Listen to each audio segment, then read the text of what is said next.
I think there's a lot of strength in knowing that you do not know something. I've definitely practiced the skill of humility. I have seen it in action, and I'm learning about myself, the sorts of activities that I really enjoy as I consider the kind of careers that are on the outside. Welcome to Long Blue Leadership, presented by the U.S. Air Force Academy Association and Foundation. Your host for this edition of Long Blue Leadership is Navir Walkowitz, USAFA class of 99, currently serving the Association of Graduates as Senior Vice President of Alumni Relations and as a member of the AOG Board of Directors. And now, Navir Walkowitz. My guest today is Major Julian Cosmo Gluck, a USAFA class of 2012 graduate of distinction. Based in Boston, he is currently serving in the Air Force Reserve in the Defense Innovation Unit and pursuing his MBA at the Harvard Business School. There is so much in Major Gluck's background that will just touch the surface for now. He flew B-52s for more than 6 years. In 2023, he was named one of 10 outstanding young Americans, which puts him in the company of American presidents, statesmen, and generals, including the Air Force Academy Association and Foundation's General Mike Gould, class of 76, who received the honor in 1985. In 2020, Major Gluck was named to Forbes' 30 Under 30 list for law and policy. In 2018, he was named Air Force Times Airman of the Year. He is a published author, public speaker, and contributor to the International Discourse on Public Policy, sharing his lessons in leadership with students in elementary school, at university, senior leaders in defense, nonprofits, and national-level elected policymakers.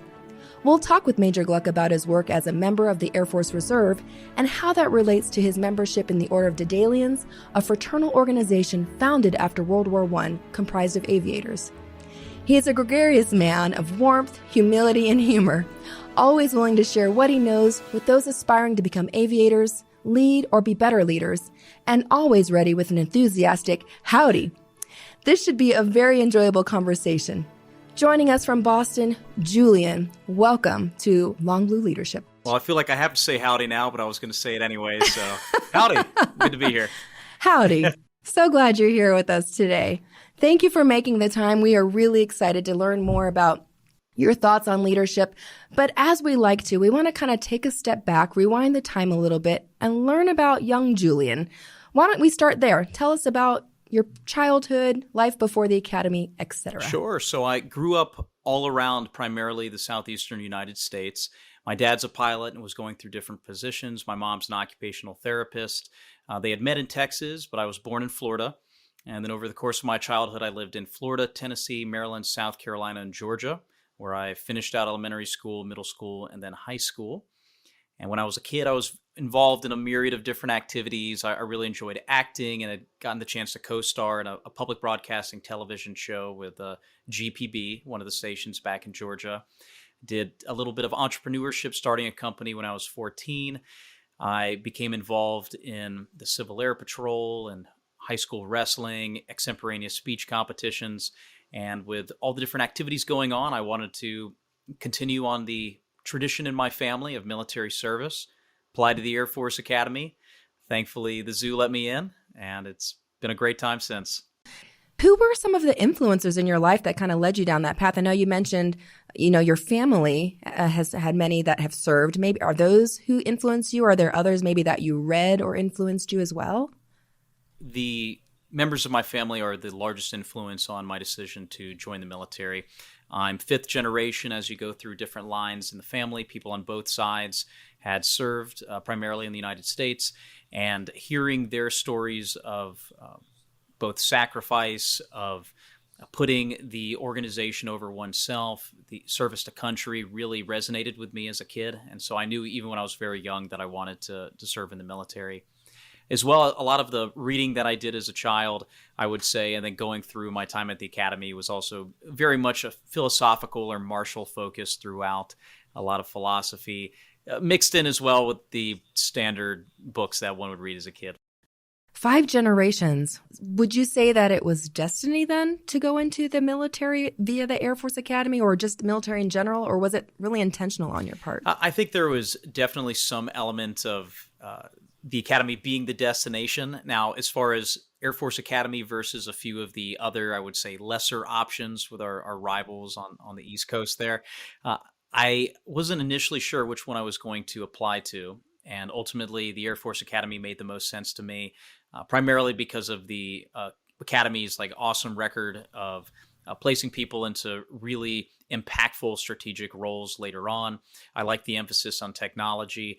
And I think as well, having a Japanese program, which only the Air Force Academy and maybe the Naval Academy had. And I wanted to take Japanese classes, so that was something that was on my mind. Did you take Japanese classes? Mochiron. Beikoku Kugun Shikan Gakko de Nihongo o Benkyou shimashita. So I did indeed study Japanese. It was my minor at the academy, and sometimes really useful either in bilateral track 2 diplomatic scenarios or ordering sushi at really nice restaurants. I don't think I would be as successful. All I remember is "Toire wa doku desu ka," which is where is the bathroom. So I guess that that's important. Critically important. So let's talk about it at the academy. Maybe what were some of the roles and leadership you had, or let's just talk about your academy experience in general. Kind of set the stage for us. So the first leadership role I ever had at the academy was the Mitchell Hall Food Focus Committee. So dually year, freshman year, I'm sitting in the SAR, the Squadron Assembly Room. I'm not sure if the audience is all super familiar with the acronyms or if they've changed over time, but I'm in the SAR and they're like, hey, we have a volunteer opportunity. And I'm just thinking in my mind, I've been at the academy for a few weeks. This is my chance to be an impactful leader early on. And they just needed someone to test out the food at Mitchell Hall. I raised my hand really proudly, and over the course of the year, I gave my own attempt at food criticism to the excellent staff at Mitchell Hall, trying to shape the sort of meals cadets would have. Now, I'm not sure if I've had any job since then that is quite as impactful. I'm still trying to chase that incredible opportunity to rate how hard the cookies were, or that the chicken filet sandwiches were pretty solid. But after that one, I would go into primarily roles that were focused on sort of command-oriented leadership. I was the first sergeant, I believe, squadron superintendent for basic cadet training. I served on group staff a couple times with, I would say, the culminating job as the group commander for Cadet Group 1, first group first. So I had a great time doing that. My summers were spent flying gliders, doing the SEER program when we still had CST, and as well as getting the chance to do an internship at the Senate. So I was the one cadet that was sent there as sort of an interim military legislative assistant, and did basic another time as well as the director of military guidance officers. Another role that I did sophomore through first year was the personal ethics and education representative program, the peer program. I had a really good time, and I thought that it was really valuable getting to speak with cadets who were having troubles in their personal life, professional life, and really be able to bring them to those who could help for more challenging issues, such as ones that may involve the law or medical needs. And then for ones that I felt like I could have a good handle on, being able to practice my interpersonal communication, and super useful later on in my career. You held many leadership positions, and I'm sure there were many accolades that came with that. What were some of the challenges that you experienced in those positions, and how did you balance being a leader all the time with your own needs in developing yourself? I would say the juxtaposition between the military lifestyle, which often is more regimented, and a desire to both give back and be creative, sort of these secondary and tertiary desires that I really wanted to have in my personal life and professional life to continue to self-actualize and feel comfortable, were always at sort of a crossroads, but the academy thankfully made that possible. Now, I did that at the expense of probably getting 8 hours of sleep per night, maybe about half of that most of the time, and a lot of all-nighters. But I think there were some people who were just hardcore DGs and still got 8 hours of sleep. I'm not one of those. I did not get a lot of it. But when I was there doing the cadet leadership jobs, I needed an outlet. So for dual year, I acted with Blue Bards. I tried to relive a little bit of that child acting background, and that was a lot of fun. We did Grease and 12 Angry Men. Then through both 4-degree year all the way up through first year and a little bit as a casual lieutenant, I sung with the In the Stairwell a cappella group. I was a beatboxer and sung bass as well. And that was a phenomenal time getting to perform for the senior leaders that came in at the White House a couple times. And then later on getting to relive that as well as an alumnus at the America's Got Talent semifinals, doing an exhibition before the then current crop of cadets just totally crushed it out there on the stage. So I think throughout that time at the academy, just being able to go, hey, I need to really focus on academics. I need to grow in my leadership capabilities, but I also want creative things and then community service oriented things. And that was where I became involved with programs like the Knights of Columbus when I was a cadet, finding ways to give back in the local community and lead volunteer projects across the state of Colorado and then eventually nationally, internationally.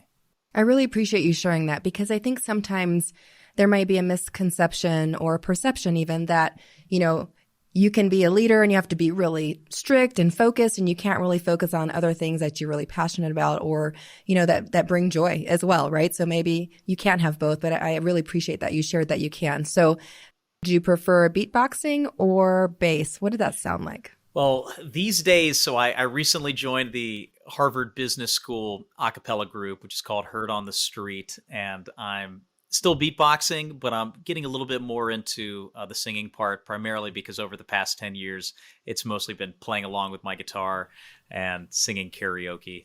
So I definitely enjoy beatboxing, but I'm enjoying doing more singing these days as well. You're holding back on us. You can right go now? to YouTube and see some old clips. I think I think I'll refrain from beatboxing on here. I haven't checked this mic to see if like a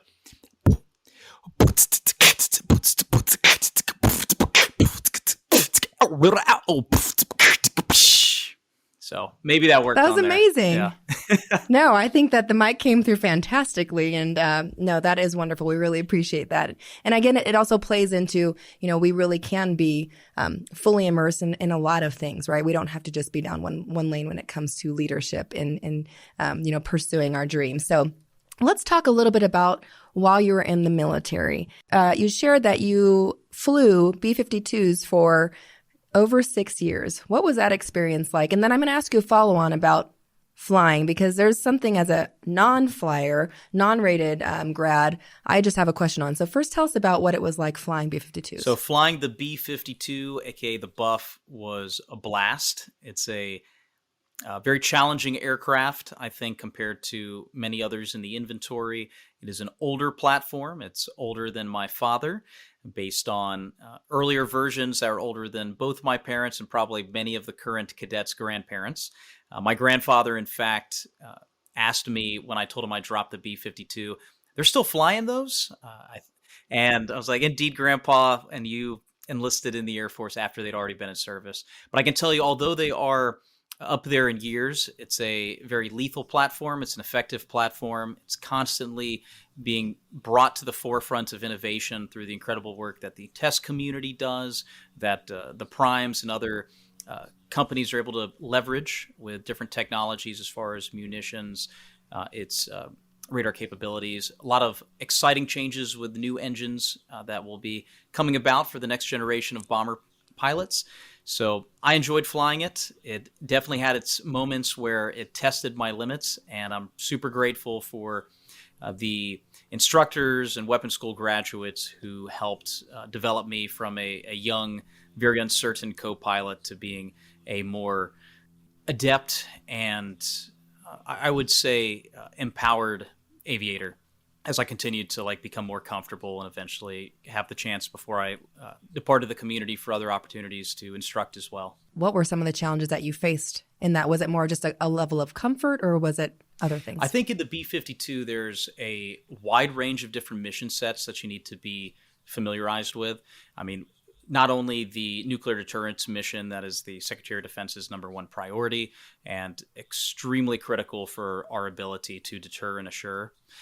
You also have the close air support mission, sea mining, JASM, MALD, just a massive suite of different weapons. You need to be able to control an aircraft that has sometimes sluggish controls, and as you're powering through different regimes in the airplane, you also need to be not only taking care of your own aircraft, but if you're flying in formation as a formation leader, mission lead, or even a mission commander, you need to be able to have an awareness of all the other aircraft and players that are out there in the kill box or wherever you're operating.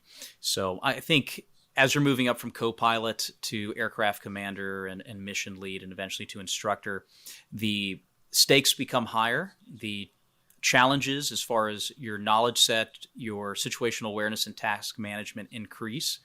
And thankfully, with great instructors and those in more senior positions who believed in the opportunity to continue to progress, I had the just joy of a lifetime getting to fly the B-52, particularly with my crew in 2016 to 17 as a young co-pilot out in Iraq, Syria, and Afghanistan in Operations Inherent Resolve and Freedom Sentinel. So by far the most impactful, meaningful 6 months of my life. And that would not have been possible without the B-52 community. Oh, that's really powerful. Thank you. One of the questions that's on my mind, and I think for others that maybe aren't in the rated community. So pilot versus aviator. Can you demystify this for me? Sure, I'll do my best. And I think it also depends on which branch. The terminology differs a little bit, I believe, in the Navy particularly.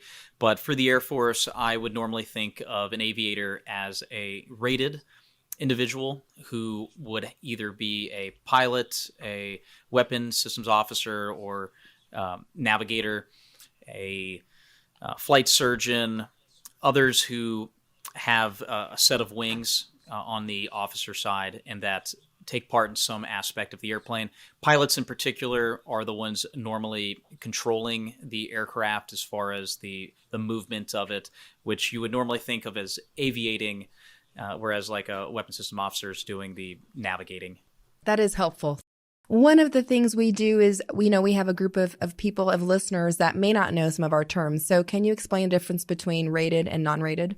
I will do my best with that as well. So a rated officer is a person who has gone through a formal technical training program that relates to the flying of a particular mission system, whether that is an aircraft or a UAS, a remotely piloted aircraft, so unmanned aerial system for UAS. So these individuals have on their service dress or mess dress or on their flight suit a set of wings that indicate that there's this particular skill set that was developed over time. And the rated aviators have particular requirements as far as medical. In addition to their technical training, you have to make sure you're able to still fly. And they also have certain other personnel system requirements. So when I think rated, I think of a person who is in the cockpit or on the airplane with a very specific job. Like an air battle manager is a rated aviator who on different command and control platforms has a particular mission set with controlling battle space. That's also considered rated. We want to make sure that everyone feels able to connect with what you're sharing. So that was a fantastic explanation. And if there's anything wrong, just go to the comments. Just continue to increase the social media exposure by saying, Cosmo, you're wrong. And I'll take it. No, that's perfect. Thank you. Well, before we kind of leave this topic of aviation, I'd really like to learn a little bit more about the Order of Daedalians. Can you talk about this organization a bit? How did it come to be part of your life? I think that's just one that we're not all familiar with. The Order of Daedalians is a professional order of military aviators that was founded by World War I pilots in around 1934. And these particular pilots wanted to start an organization that would commemorate the service that occurred, all the valor that took place in the skies for the Great War. And then afterward to be able to continue to interact with each other and have a network of convivial interaction between them. Then over time, the Order of Daedalians, and through its charitable arm, the Daedalian Foundation, has grown into this organization for all military aviators, around 10,000, I believe, in our current membership. And our organization not only helps connect aviators from the past and present, but also to continue to commemorate that service of the founders of the organization. We do scholarships to the tune of hundreds of thousands of dollars to help students in ROTC programs who wish to become military aviators. And we also have, in addition to those academic scholarships, flight scholarships to teach people how to fly. We have a program that supports junior ROTC, an awards program for different rated aviation training programs to celebrate the success and excellence of the students who are in there. So as the youngest member of the Board of Trustees, I'm grateful to get to learn from incredible senior leaders and general officers who have flown a variety of different aircraft. And I think it is a wonderful program for those who are still on active duty or in the reserve, as well as those who have separated or who are retired, who would like to continue to swap stories, hear a lot of fantastic speakers who come in and continue to contribute to the next generation of flyer while still paying homage or respect to those who came before us. What's something that's been really personal to you that you've been proud to see the Order of Daedalians take part in? Can you share maybe a more specific story? So coming into the organization, I noticed that we had, and I would say this resonates with a lot of sort of golden age fraternal organizations like the Knights of Columbus and many others, a wealth of experience with our older members who are very dedicated. Perhaps they're fully retired from their jobs. They have a lot of time to give back, but not as many younger members who are coming in, particularly those who are still actively wearing the uniform and flying. So thankfully, with the support of the full-time professionals at the Order of Daedalians and our trustees and directors at the foundation and the order itself, we got together to discuss a lot of ways to innovate the organization, to bring it into its next phase, particularly to help drive recruitment and retention with a lot of these potential younger members by having the opportunity to go to bases and really advocate that the Order of Daedalians is not only a force for good in that it's helping train new aviators, which is a critical need for the national security enterprise, but it's also a fantastic retention tool by providing a strong network of mentorship.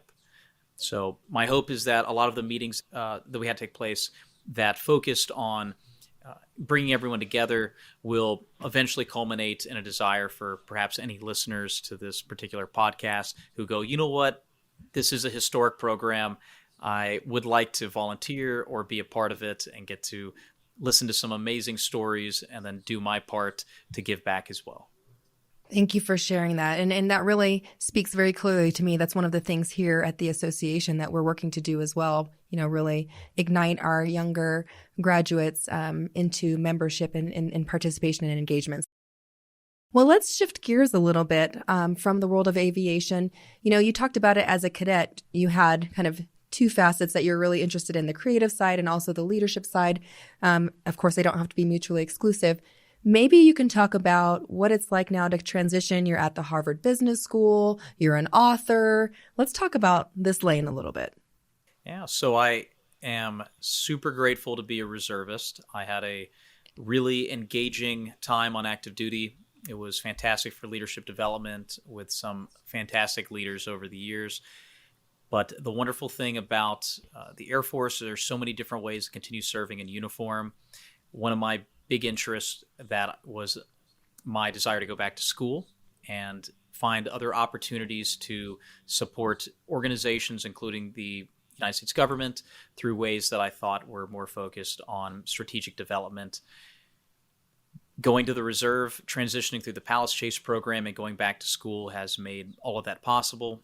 So as a reservist now, I'm assigned to the Defense Innovation Unit in the Office of the Secretary of Defense, where we help with dual-use technologies, helping bring a lot of the technologists and founders, leaders of different programs who have ideas that can support a range of portfolios for the Department of Defense at large, such as autonomy, AI, energy, human systems, bringing those together to help improve our DoD systems, particularly for a lot of these smaller companies that could use a lot of support.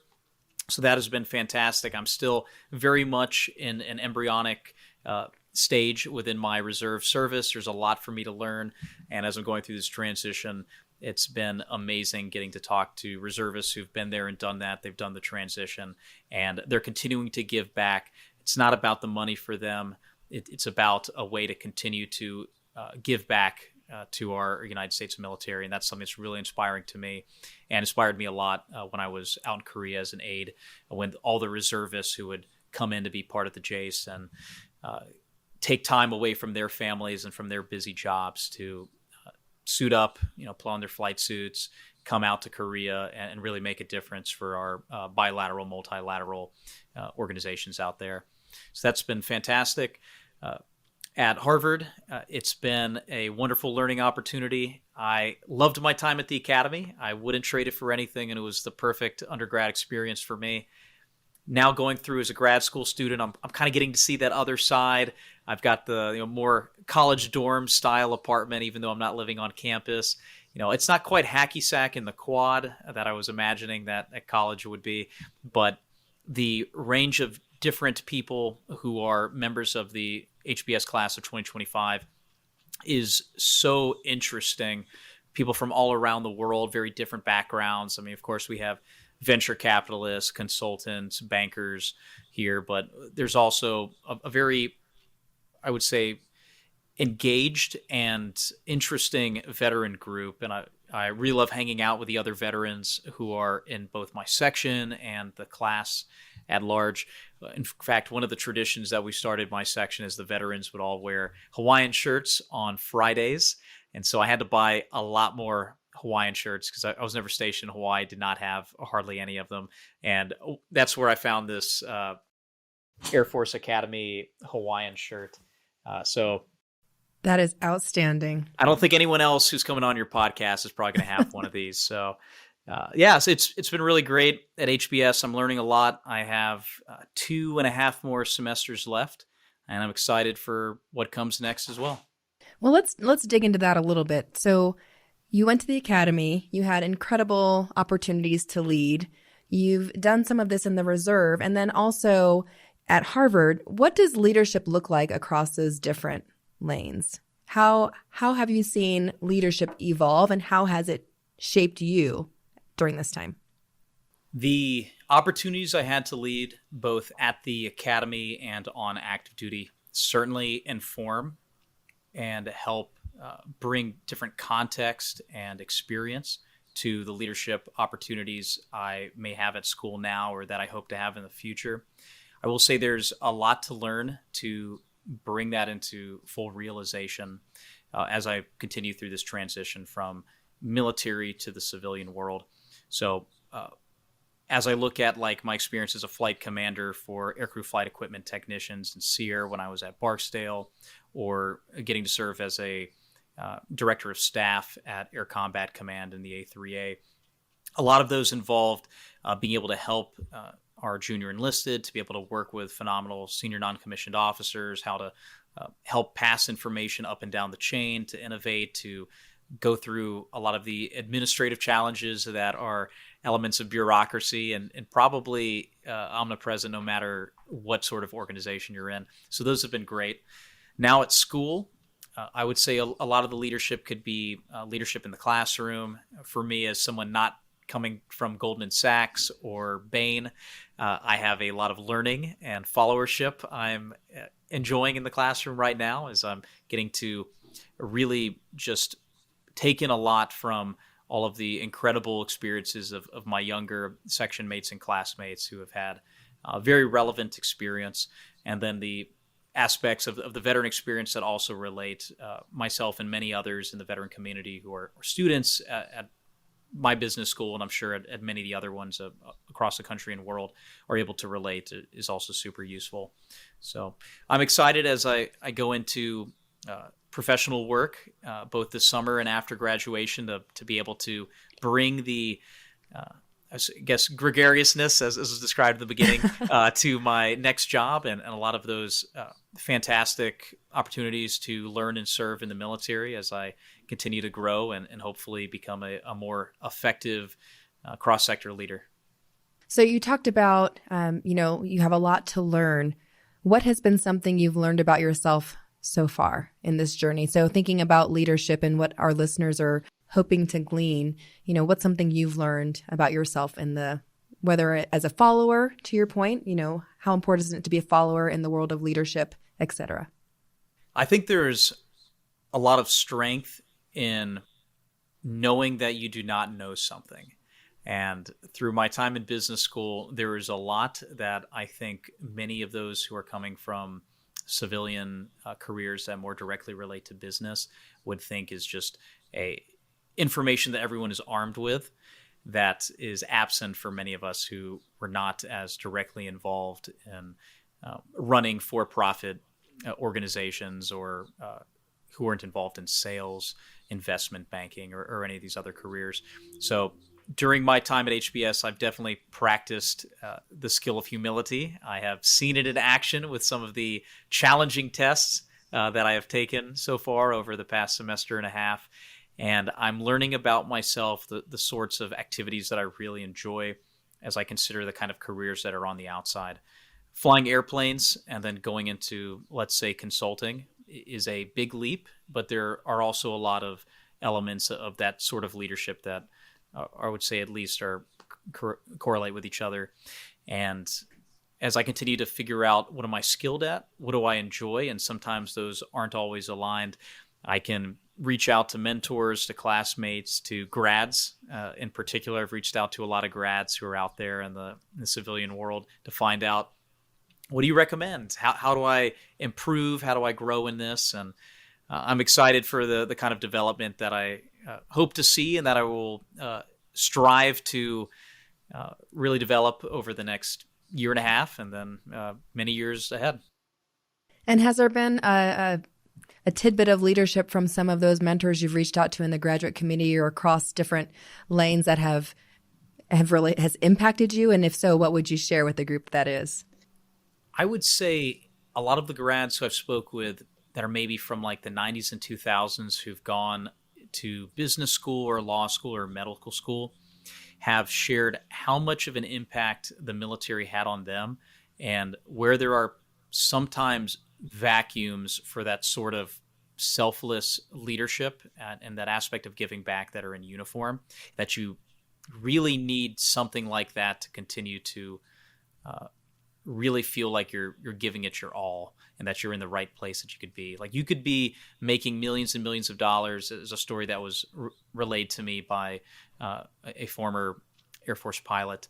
But if you are not finding a way to really do something for others, it may come across meaningless in many ways. Like you can be happy on a yacht, I'm sure. And if anyone out there's got one, I'm happy to hop on sometime over spring break. But programs like the Civil Air Patrol through the Air Force Auxiliary that give away for grads who are perhaps still in uniform or out of uniform to continue to give back, to do things such as domestic search and rescue or helping mentor and teach middle school, high school, and college students. Those are ways that like really connect you with service that aren't full-time jobs, that have less responsibility, I would say, than continuing to serve in the reserve and still allow a lot of different freedoms that maybe you want to experience that provide another shade of meaning that perhaps you're not getting in one's full career.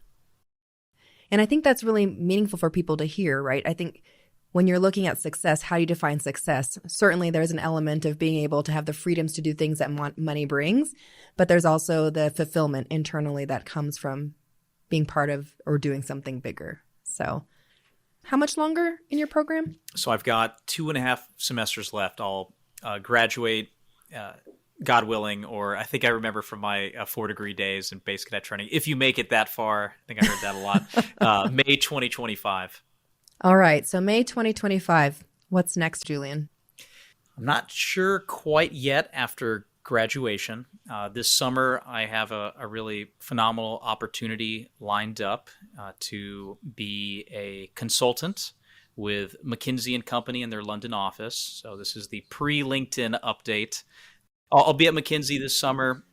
I applied to a few other fellowships, and I'm interested in finding ways to continue to learn about these different sectors, how one can grow a company as well as an organization that is a not-for-profit, like most of my experience, or within government service. After graduation, I hope to have continued opportunities over the decades to come to give back. Certainly interested in public service as well as being able to develop different organizations. So we'll see. But I'm definitely excited for this summer, and I think there's a lot that I have to learn with McKinsey just across the pond. You're certainly no stranger to kind of putting everything into something and kind of seeing the benefits that come from that. All of the awards I went through, beyond learning and seeing what's out there, what you just described, is there something else that you're like, at some point down the road, this is something I'm striving for? I think overall down the road, as long as I'm making a positive impact in my circle and in my community, that's the most important thing to me. Like, I don't want to give up the uniform. I've loved serving in the Air Force, and I'll stay in the Air Force Reserve, hopefully, as long as they'll keep me. And it would be great to have more opportunities to lead again. Being a flight commander was immensely rewarding. I really loved working with the airmen. And if I had other opportunities to lead more directly in the future, I'd love to do so. And hopefully continue to give back, serve other organizations, and continue to volunteer at the local level and on up. And you've had many different experiences in leadership. What are the one or two things you want to leave with the audience to take away from this from you? I would say, and I'll plug sort of my Company Grade Officers Council message. I've had a great time in CGOC as a lieutenant and a captain, and now serving as a chairman emeritus for the Department of the Air Force, CGOC. I would say that for those who are still on active duty, wherever you're stationed, there is a fantastic place where you can serve your community and do your part. And for our grads and retirees, no matter where you're at, there is a charity that would love to have you on their team. So providing your time, your talent, your treasure to a variety of organizations. If you want to work with kids, there are fantastic charities out there that will help you mentor the next generation. If you want to support the elderly and those who've come before us, there are plenty of organizations as well. So I would leave you with, if you have some time available, if there's money that you're seeking to donate, there is a cause that will resonate with you. Just go to the search engine of your choice. Maybe it's Ask Jeeves, and just put, Is a that couple still of those. around? You know what? I might have to check after this podcast. I was just making sure. If I said a different one, it would sound like maybe a sponsorship message. But yeah, go to Lycos. I think that was a search engine in your Netscape navigator. Go look up on AOL these interests, and you'll be able to find a charity that works for you. And for the other tidbit of leadership, if there is something that you are not good at, there are people who will help you, who care about you, that will continue to take time to help you improve in that. And I'm finding that every day at HBS as I make my way through finance classes and accounting, that there are classmates who know far more than me, who are far smarter than me, and that can really help out. And I think that's the same in uniform. I got lots of help when I was a pilot in the B-52, and would never have made it through pilot training or the Bomber Schoolhouse in the FTU or many other programs without incredible support from peers and instructors. So that's what I'll leave. Those are gifts of information that just keep giving in so many ways. So thanks for sharing that. Well, we're at a point where I want to make sure that you had a chance to share everything that you would like to with our listeners. Was there anything I didn't ask you, or something that you really want to share when it comes to leadership? I would say I'm gonna do a plug for the AOG. If there are things that you want your AOG to do, you are the person who can help facilitate that as well. Just like I aim to, like many others. An alumni organization, a nonprofit, a charity is only as strong as its membership core. So as you continue to think about how you want the Air Force Academy to be a part of your life after graduation, if you're the kind of person that says, hey, I drove away from Arnold Hall or out Northgate or Southgate with the chapel in my rearview mirror, and it's kind of the furthest thing from my memory at this point, then I urge you to consider the impact that the school had, whether it was those icy days marching outside, or perhaps some of the more fond memories that you'll have of the zoo. Not everything in everyone's cadet experience was perhaps what you hoped it would be, but all of us were shaped by that experience there. I loved the Academy. I got a lot out of it, and I hope to continue to give back to it, whether it's through the AUG or just being able to talk with the current crop of cadets, alumni, and give back. We're either cadets or alumni of an incredible institution, and let's show those of the other service academies that the Air Force Academy is truly the premier military academy in the United States. I can get behind that. That's outstanding. Thank you so much. So, Julian, for our listeners, if anyone wants to get a hold of you, how would you suggest they do that? You'll probably find me surrounded by case studies at HBS, so just wake me up so I'll do some more studying. Other ways, you can find me on LinkedIn. I'm one of the only Julian Glucks. You can also find me on Instagram. It's Julian R. Gluck. If you put it without the R, it'll be one of those other Julian Glucks who's probably tired of people reaching out to him. So I'm happy to talk with current cadets, grads, and continue to build those bonds that we have as Zoomies.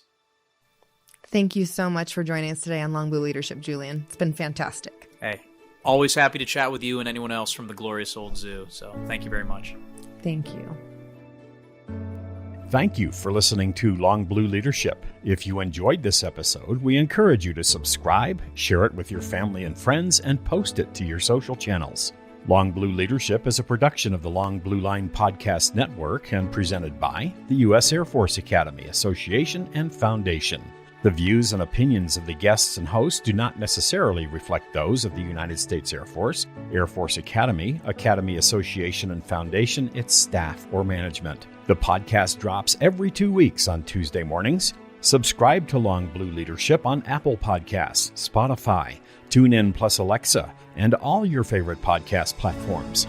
Search @Air Force Grads on LinkedIn, Facebook, YouTube, and more for show announcements and updates. And visit longblueleadership.org for past episodes and more Long Blue Line Podcast Network programming.